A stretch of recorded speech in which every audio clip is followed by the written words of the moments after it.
What's up, y'all? It's your guy eBay Fight Predictions in the building, and this is your Henry Cejudo versus Merab Dvalishvili breakdown. A phenomenal fight, a wrestler's delight. I think both guys.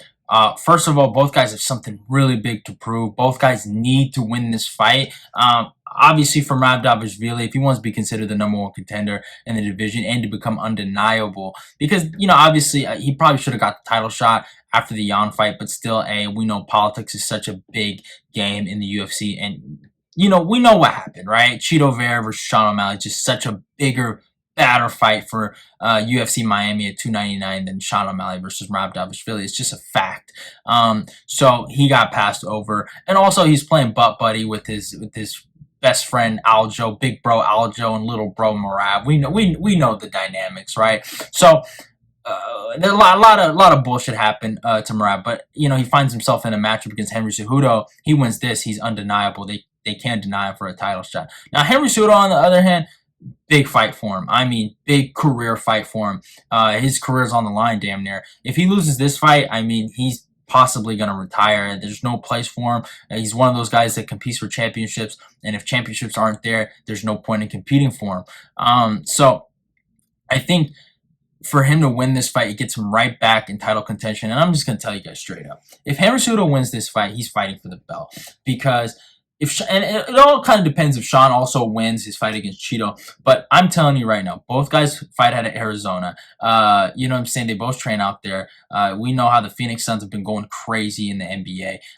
If you don't think they're going to put those two guys in that arena in Arizona, in Phoenix, Arizona, baby, they will sell out the motherfucking stadium. Two homegrown MMA fighters that train out of there, that represent Arizona. You don't think they're gonna fucking jump on the gun at that kind of main event? Of course they're gonna do it. It'd be fucking huge, and we all know it. That would be the goddamn plan. So I think now we kind of understand the stakes for both guys, and obviously it's a big fight. It really, really is, and it's a really good fight. And I think it's gonna be a scrap, man. I don't think it's gonna be boring. I don't think it's gonna be this or that. I think they're gonna fight at a crazy pace, and I think it's gonna be a really, really good fight. And I honestly can't wait for it. But obviously, let's talk about the tail of the tape, baby. Merab Dvalishvili comes with a record of 16-4, is fighting out of New York, age 33, a height of 5'6", and a reach of 68.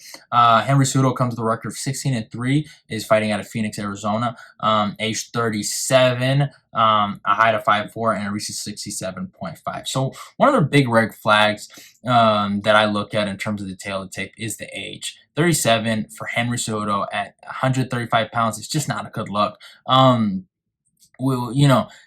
They are so small, and I mean, I don't mean that as a diss. I shouldn't say they're just so small, but they are, they weigh less than, most of us, right? And they depend on speed, you know what I'm saying? And youth and athleticism. And obviously youth and athleticism go down as you get older. And that's just something that's really, really bad for Cejudo going into this matchup. Obviously we know Merab is 33, in his prime, probably the best form of his career, going into this matchup against a guy that's a lot older than him. But obviously Henry Cejudo's accolades and what he's accomplished still give me hope that he can still compete at a really good level. And I mean, obviously, look at his last fight. He didn't look too old. He looked really good, and he gave Aljo a run for his money. And I thought he arguably should have won the fight. But and we'll talk about that later. But those are kind of things I kind of look at. I think both of them, they kind of, yeah, Merab's a little taller than him, but that's about it. Reach isn't that big of a issue going into the matchup. I think they're both going to go straight down the middle, pocket fight each other, and try to fight for takedown for 15 straight minutes. It's going to be 15 minutes of straight hell. And I think they're going to be like little rabbits in there, just going back and forth and scrambling. I think it's going to be a great fight. It's going to remind me a lot of Armin versus Gamrot, I think, in terms of the matchup. But besides that, though, obviously, when you talk about resume, there's no comparison. Henry Cejudo obviously has the better resume, has beaten, and he's competed against really good guys. But, Aljo and Joseph Benavidez, and then obviously his first loss to Demetrius Johnson. But besides that, though, he wins over Dominic Cruz, fucking Marlon Moraes, a prime Marlon Moraes, TJ Dillashaw, Demetrius Johnson, like, he's beaten some of the best guys in the world. Did I forget to tell you he's a goddamn gold medal Olympic medalist, baby? You know what I'm saying? If you don't know now, you know, baby.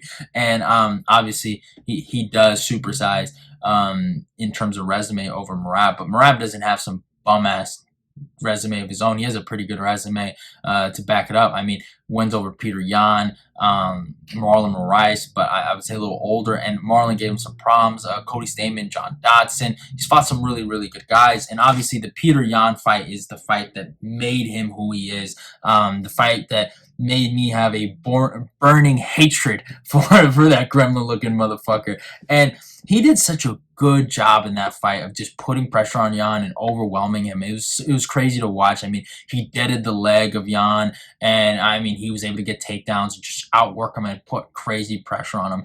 And just look at the fight statistics after the fight. 135 significant strikes for Merab, 11 takedowns landed, and 38 takedowns attempted, bro. And then 6 minutes and 53 seconds of control time.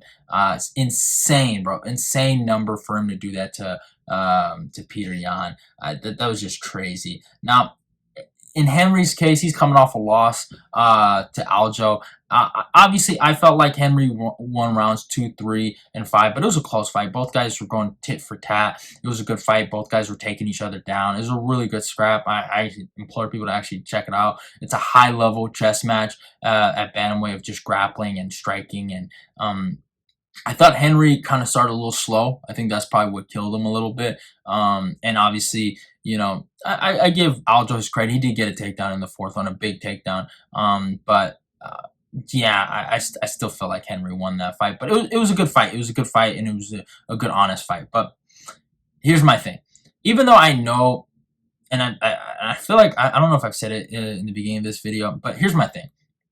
I kind of do feel like this is a harder fight for Henry than the Aljo fight, because I do think Merab, to a certain degree, is a little better than Aljo, and some people might disagree. They've had common opponents, and Merab has washed through them. Marlon Moraes beat Marlon. Marlon knocked out Aljo. Peter Yan went tooth and nail with Aljo in both fights. Merab 50-45'd him. So I kind of do think stylistically he is a better fighter than Aljo. I do feel that way. But stylistically, compared to Cejudo, I think he's going to meet his kryptonite. I think Aljo was just long, lanky, and obviously he was a champion. And I think there was just some, I don't know, man. There's just some conspiracy against Cejudo going into that matchup. But hey, it's just my humble opinion. But my thing is that I feel like if Cejudo is who he is, and he's just 90% of his prime is still there, I think he washes Merab Dvalishvili. I've watched that Aljo fight, and I see people say some crazy things that, oh, 4-1 Aljo over Cejudo. I disagree 100%. Cejudo went tooth and nail with the guy that you guys consider the greatest bantamweight of all time, and I think he's gonna go out there. And first of all, fucking what, 3 years off? All right, mind you, like, yeah, put that into perspective. That's another thing I forgot to add. But yeah, I think he might have been a little rusty. Now he has some activity behind his back. He has some reps behind his back, and he's been in that octagon before very recently. And I think he's going to go out there and show Merab Dvalishvili levels. I think Cejudo beats him 29-28. Should be a close fight. This fight it's going to remind me a lot of Cody Stamann versus Merab Dvalishvili, but I just think Cejudo doesn't make the same mistakes as Cody. And I think he just capitalizes and gets more takedowns on top time in the fight, and I think he gets the judge's nod. And also, dude, for God's sakes, I mean, I think Frankie Shans, I mean, if he beat Merab, why can't Cejudo? If Ricky Simone did it, why can't Cejudo? I'll just keep it like that. But yeah, that's the breakdown though. Hope you guys enjoyed the video. Go follow me on my Instagram and my Twitter. Like, comment, share the video. Let's get this eBay Fight Prediction Nation growing. Love y'all. Goodbye. I'm out of here. I'm gonna go check that out. And hey, subscribe to eBay's Fight Prediction. Let's keep the eBay Fight Predictions Nation growing.